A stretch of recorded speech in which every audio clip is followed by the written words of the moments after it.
तो कहानी की शुरुआत होती है और हमें तीन भाई बहनों को दिखाया जाता है जिनका नाम मैरी, एनी और जॉर्ज होता है। ये तीनों भाई बहन आपस में बहुत खुश रहते हैं, लेकिन जल्द ही इनकी खुशियों में मुसीबतें आने वाली होती हैं। दरअसल यहाँ पर हम जान पाते हैं कि इन तीनों के फादर और उनके मामा ने मिलकर एक प्लान बना रखा है। हमें दिखाया जाता है कि एक इंग्लैंड का राजा हेनरी होता है। हेनरी की शादी कैथरीन से हुई थी, पर उसे कोई भी संतान प्राप्ति नहीं हुई, जिसकी वजह से इनका राज्य अभी भी सूना है और अब हेनरी को इस राज्य का वारिस चाहिए। तो यहाँ पर मैरी, एनी और जॉर्ज के फादर मिलकर यही प्लान बना रहे हैं कि क्यों ना मैं अपनी बेटी को उनका रखेल बना दूं और उससे होने वाला बच्चा वहां का राजकुमार होगा, जिसकी वजह से हम लोगों को बहुत फायदा होगा और ऐसे ऐसे इन दोनों को भी राज्य में कोई पदवी भी मिल जाएगी। लेकिन तीनों बच्चों की माँ एलिजाबेथ इसके बहुत खिलाफ होती थी। वो नहीं चाहती थी कि उनकी बेटी किसी की रखेल बनकर रहे। अब इसके बाद जब एनी को इस बारे में पता चलता है तब वो पहले तो गुस्सा होती है, लेकिन वो अपनी फैमिली के प्रेशर में आने के बाद ऐसा करने के लिए हाँ बोल देती है। लेकिन इससे पहले कितना सब कुछ हो पाता, राजा हेनरी खुद ही इस स्टेट में चले आते हैं और यहाँ पर उनको किसी तरह से चोट लग जाती है और उसकी देखरेख करने के लिए यहाँ पर मैरी को भेज दिया जाता है। और यहाँ जब हेनरी मैरी की खूबसूरती को देखता है तब उसे कहता है कि क्यों ना तुम एक बार मेरे दरबार में जरूर आओ। यहाँ पर मैरी को अच्छी तरीके से पता होता है कि हेनरी उसे दरबार में बुलाकर उससे क्या चाहता है। उसे पता होता है कि वो उसके साथ इंटीमेट होना चाहता है। तब यहाँ पर वो बताती है कि उसकी शादी हो चुकी है और यहाँ पर हमें पता चलता है कि मैरी ने वाकई में किसी विलियम नाम के शख्स से शादी कर ली है। तब यहाँ पर हेनरी कहता है कि अगर तुम चाहो तो अपने हस्बैंड के साथ भी मेरे राज्य में आ सकती हो। यहाँ पर मैरी को पता होता है कि राजा उसके साथ क्या करने वाले हैं, लेकिन फिर भी वो अपने हस्बैंड के साथ वहां पर जाती है। अब यहाँ हम जान पाते हैं कि हेनरी ने बहुत ही चालाकी से मैरी के हस्बैंड को किसी काम से बाहर भेज दिया है और वो भी दूसरी कंट्री में।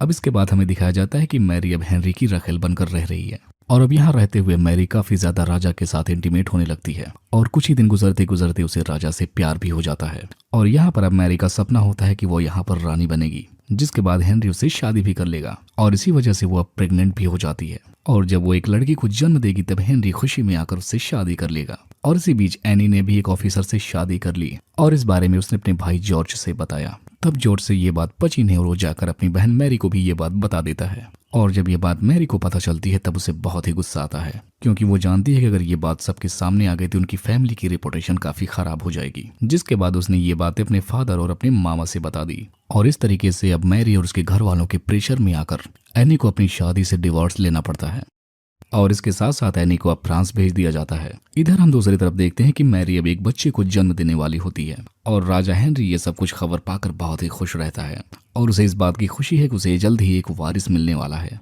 और उसने इतने बड़ी खुशी के मौके पर मैरी के खानदान के सारे कर्जों को मुक्त करा दिया और इसके साथ साथ उन्हें बहुत सारी दौलत भी दी। और तो और उसने जॉर्ज के लिए भी एक लड़की ढूंढी जिसका नाम जेम्स होता है और उससे उसकी शादी भी करवा देते हैं। इधर हम देखते हैं कि मैरी आजकल बेड पर ही लेटी रहती है, क्योंकि पहले उसे एक मिसकैरेज होने वाला था और मिसकैरेज होते होते ही रह गया था और इसकी वजह से अब मैरी का बहुत देखरेख किया जाने वाला था और उसको कभी भी बेड से उठने ना दिया जाता था। अब दूसरी तरफ हम एनी को देखते हैं जो कि काफी लंबे टाइम बाद फ्रांस से वापस आ जाती है और यहाँ पर एनी को मैरी के पास रखा जाता है ताकि वो अपनी बहन की देखरेख कर सके। लेकिन यहाँ पर एनी के दिमाग में कुछ और ही चल रहा होता है, क्योंकि अब वो अपनी फैमिली और अपनी बहन से बदला लेने के लिए आई थी, जिनकी वजह से उसकी मैरिड लाइफ बर्बाद हो गई थी। अब यहाँ पर वो धीरे धीरे हेनरी को ही सेड्यूस करना शुरू कर देती है और इसके साथ साथ हेनरी को अपने अंग भी प्रदर्शित करती है। अब हेनरी भी धीरे धीरे एनी को देखकर उसकी तरफ अट्रैक्ट होने लगता है और उसका दीवाना होने लगता है। तब यहाँ पर वो कहता है कि वो अब एनी के साथ इंटीमेट होना चाहता है, लेकिन यहाँ पर एनी इस बार राजा को इनकार कर देती है।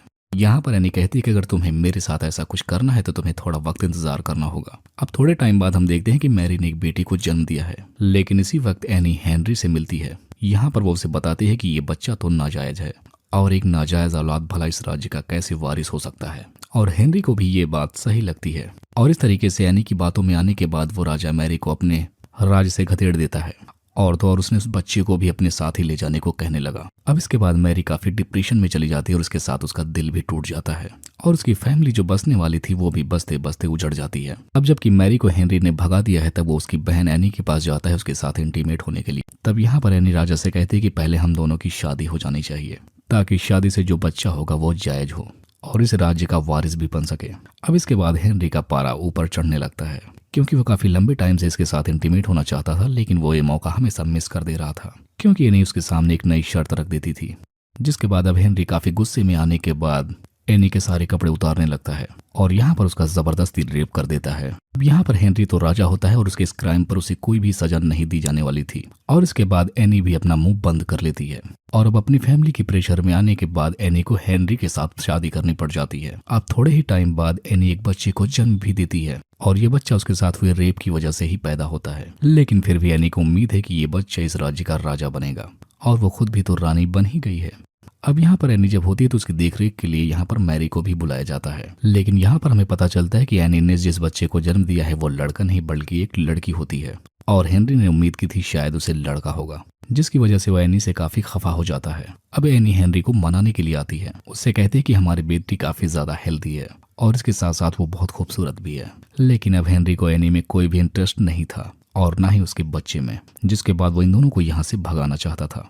आजकल हेनरी की मुलाकातें जेन से हो रही होती हैं। जेन वही लड़की है जिसकी शादी राजा ने जॉर्ज से कराई है। यहाँ पर वो जेन के साथ छुप छुपा कर घपाघप करता है और इन सब के बारे में जब एनी को पता चलता है तब वो काफी डिप्रेशन में चली जाती है, क्योंकि उसने नहीं सोचा था उसकी यहाँ की लाइफ भी इस तरीके से बर्बाद हो जाएगी।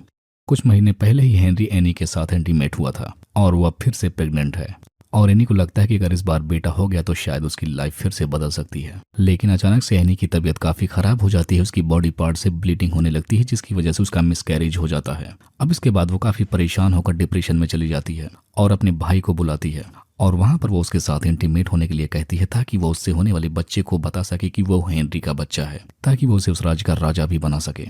यहाँ पर जॉर्ज अपनी बहन के साथ इंटीमेट नहीं होना चाहता था, लेकिन मजबूरी में उसे ऐसा करना पड़ जाता है और इस तरीके से ये दोनों यहाँ पर एक बार इंटीमेट होने लगते हैं और इन दोनों को ऐसा करते हुए जेन यहाँ से देख लेती है। यहाँ पर जेन अपने हस्बैंड को उसकी बहन के साथ देखती है और ये बात उसे कुछ हजम नहीं होती और इस बारे में वो जाकर हेनरी से बता देती है और हेनरी काफी ज्यादा गुस्से में आ जाता है और जॉर्ज को फौरन कैद करवा देता है और इसके साथ साथ एनी को मौत की सजा सुनाई जाती है। अगली सुबह एनी को पब्लिक के बीचों बीच सर कलम कर दिया जाएगा। अब ये बात जब मैरी को पता चलती है तब वो फौरन अपनी बहन को बचाने के लिए निकल पड़ती है और आजकल उसने स्टफर नाम के एक आदमी से शादी कर ली है और इस शादी से उसे एक और बच्चा हुआ है। वो अपने बच्चों को स्टैफर्ड के पास छोड़कर अपनी बहन की तरफ जाने लगती है। यहाँ पर वो हेनरी के पास पहुंचकर उससे रहम की भीख मांगने लगती है। तब यहाँ पर हेनरी कहता है कि वो मैरी का दिल नहीं तोड़ेगा और अब इसके बाद मैरी एनी से मिलने के लिए आती है। यहाँ पर एनी ने जीने की सारी उम्मीदों को छोड़ दिया था। यहाँ पर वो मैरी से कहती है कि अगर मैं मारी जाऊं तो तुम मेरी बेटी का अच्छे से ख्याल रखना और ये मेरी अंतिम इच्छा है। यहाँ पर मैरी उसे भरोसा दिलाती है कि वो उससे कुछ नहीं होने देगी। अब अगले दिन पब्लिक के बीचों बीच एनी को लाया जाता है, जिसके बाद उसका यहाँ पर सर भी कलम कर दिया जाता है। यहाँ पर हेनरी ने एनी को बचाने के लिए कुछ भी नहीं किया और मैरी इन सब चीजों से काफी ज्यादा दुखी हो जाती है, जिसके बाद वो एनी की बेटी एलिजाबेथ को यहाँ से लेकर जाने लगती है। अब मूवी के एंड में हमें बताया जाता है कि एनी के फादर और अंकल को सख्त सजा दी जाती है, क्योंकि उन्हीं दोनों की साजिशों की वजह से इतना सब कुछ हुआ था। और यहाँ पर हम मैरी को देखते हैं जो कि स्टैफर्ड के साथ एक खुशहाल जिंदगी जी रही होती और यहीं पर उसकी बहन की बेटी एलिजाबेथ को भी देखते हैं जो कि वहाँ की क्वीन बन जाती है, जिसके बाद एलिजाबेथ ने 40 सालों तक इंग्लैंड पर राज किया। और इसी को दिखाते हुए इस मूवी का यहीं पर एंड हो जाता है।